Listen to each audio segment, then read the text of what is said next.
I'd like to issue a challenge to do that last section, starting with a little bit faster, a little bit more staccato, saxophone's a bit quieter if you can, and get it moving. It's a little bit lumpy and leaden, and I think it would solve it to do it faster. Do, do, do, do, do, do. If you can.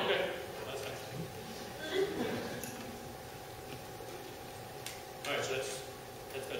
40 clicks fast and then we're going. So after the slow section, when you start on the low instruments going do, do, do, do, yes. do, do, do, that's when we're having a cellorando. Yeah. And try to end up at do do do do do do do do do. See if you can do it. Just for now, we'll start after the cellorando because I think we're going to need to practice a little bit of that articulation. Fine. Okay. So here's we'll go right on the left. Yeah. Okay. Here's pick up the D. It's going to be fast. You still can't rush the chords because then we'll all be very natural.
It should be as it was right at the beginning of the piece. Yeah, okay. If you can do that. And it moves slightly slower than the speed you're at with the da-da-da-da.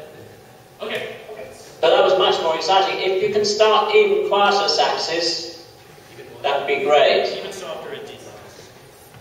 Good. That's all my fault because I was encouraging him to be stronger. So you can blame me for that. It's probably completely wrong according to the metronome speeds, but it's much more exciting like that.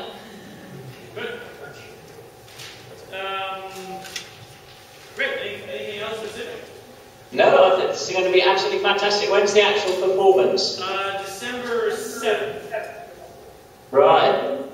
So we've got a little time to clean up some pitches. It's going to be really good. Thank you. Thank you. We have a question that someone, who was it? Yeah. We have a question from the group. Go over there, Joe. I can just hear. The student has a question for you. Okay. Hey. You have to come closer to the microphone. All the way up there. Can you hear me now? Yeah? Can you hear her? Just. Evan, you might have to interpret. Okay, well, I was just wondering how you picked this tune instead of another medieval tune. Why did you pick this tune as opposed to another medieval tune? That's a very good question, and the problem being that I wrote this piece many years ago, and I'm not sure that I can remember. I had a CD by a man called David Munro, who was the first person really to introduce the idea of playing old instruments with the old instruments themselves. And he was very enthusiastic, and he had a whole, it was then, remember things called vinyl records? It was he called it Two Renaissance Brass Bands, and he had a big, huge brass lot, and they played a lot of pieces by this composer called Teilman Susato. And I liked a lot of the tunes, and I used some of the tunes in a CD. I call it a CD because it now is a CD, or obviously wasn't then. I've used several of his tunes, and I thought this one sounded very good in the David Munro arrangement, which was mostly brass. So that's why I chose it, and I felt it was a simple enough tune that you could do variations on. Cool. We got another question up here on our clarinet section. Hello. So my question is, so we start out with a medieval theme, and then it gets kind of rock, like modern, maybe a little futuristic. Like, what made you want to do that?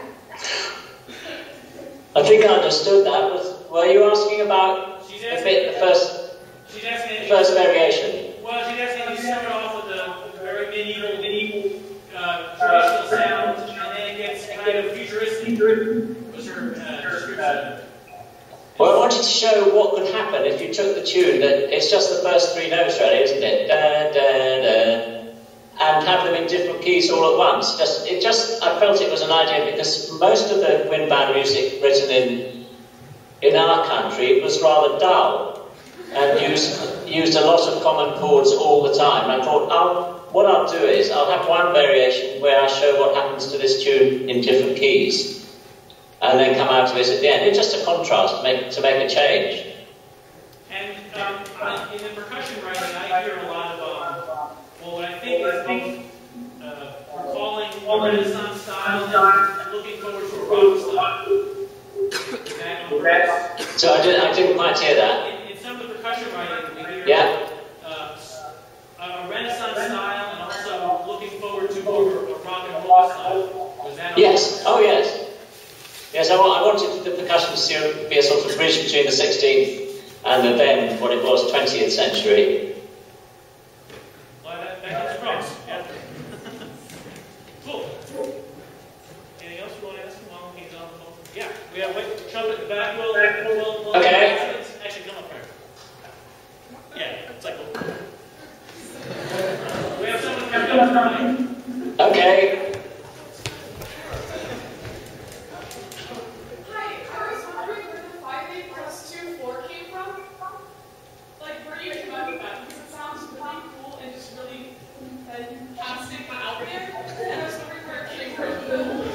Oh, you want to repeat that, Evan? Her question was, where did the 5/8, the idea of taking the tune and elongating it to 5/8, where did that, what was the inspiration? That came, was the question, why is there a section in 5/8? Well, with the 2/4, like, it's a really cool difference because you switch back and forth, and I was wondering where you came up with that. It was a challenge to most wind band music is fairly straightforward in 4/4, and so I thought it would be a good idea to challenge you, or the wind band players here in England when it was commissioned, to play in different times. And it's not difficult, really, unless your conductor tells you it's difficult. Because it's quite a natural time, 1, 2, 3, 4, 5, 1, 2, 3, 4, 1, 2, 3, 4. The children, I've got an 8-year-old, and she can play that on the piano in that 5 note without my saying this is really difficult. I think you once told me a story of a band that didn't add the 5/8. Oh no, this was a piece of mine called Sun Paints Rainbows on the Vast Waves, where there's several sections where it's 4/4 followed by 7/8. So can you see me conducting? Yes. Wait a minute. I'll go further back. Can you see me, my hand? Yes. Okay. Well, a conductor, can you still hear me though? Yes. A conductor performed the work and told me he'd performed it in Scotland. I was in London, and I said, how did they get on with the 4/4 7/8 section? And obviously it goes 1, 2, 3, da da da da da da da da da da da. And he said, oh, it's easy. I went 1, 2, 3, 4, 1, 2, 3, 4, 5, 6, 7. 1, 2, 3, 4. Which completely destroyed it, of course. So he turned it into 2 lots of 4/4, but thought he was doing 7 because he only counted up to 7 in his head. But most conductors are very good at that, particularly your one. Excellent. Well, great. Well, we don't want to, we know it's late there.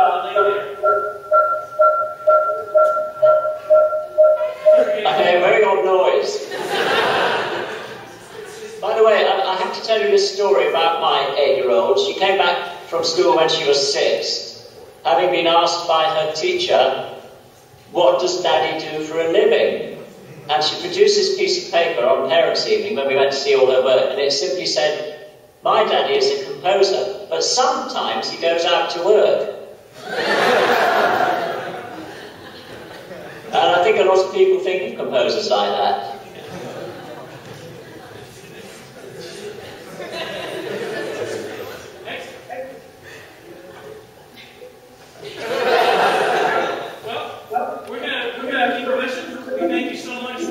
Thank you for a lovely performance. Good luck with the concert. Thank you.